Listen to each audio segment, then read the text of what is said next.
À 14h tapantes, elles étaient toutes là, tablier rouge de la mutualité autour du cou, prêtes à se frotter à la question du jour: comment peut-on s'offrir de temps en temps des mets au chocolat sans pour autant mettre à mal son équilibre alimentaire? Un programme proposé par la Mutualité française Pays de la Loire en partenariat avec le Clic Entourage et l'agglomération de La Roche-sur-Yon.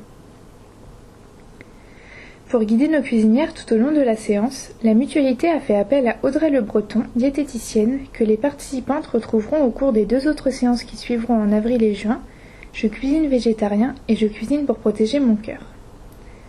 Le programme du jour est alléchant. Concocter un café gourmand comprenant en petite quantité des Tims chocolat, des mini-choux au chocolat, une mousse chocolat blanc et des cakes légers au chocolat. En cuisine, la diététicienne agrémente ses conseils culinaires d'astuces santé, comme par exemple remplacer la confiture de la recette des Tims par de la compote, opter pour du fromage blanc à 0% à la place de la matière grasse des cakes, ou encore augmenter les quantités de poire dans la recette des cakes pour alléger la pâte. Après 1 heure en cuisine, place à la dégustation. Il est proposé aux participantes de goûter leur préparation.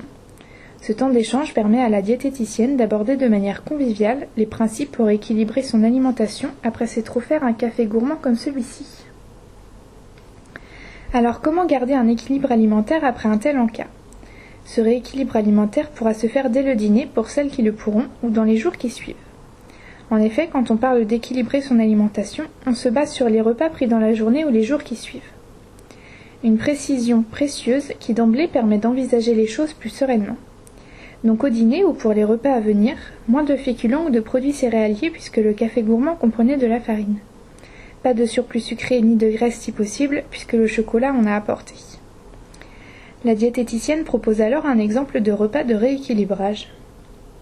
Une soupe sans pommes de terre, la courgette peut s'y substituer et apporter la même onctuosité, suivie d'une salade composée assaisonnée à l'huile d'olive ou de colza et contenant jambon ou thon et tomates, avant de finir par un dessert compote fromage blanc.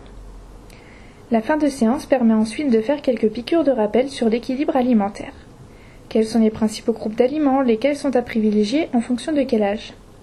Ces notions ont été abordées au cours du cycle qui a précédé cet atelier chocolat et que la plupart des cuisinières ont suivi. Le cycle proposait une sensibilisation à l'importance de l'équilibre alimentaire et de l'activité physique. Son objectif, aider les personnes à s'octroyer un temps pour évaluer leur comportement alimentaire, car on prend tous des habitudes alimentaires liées à notre famille, à notre culture, à notre mode de vie.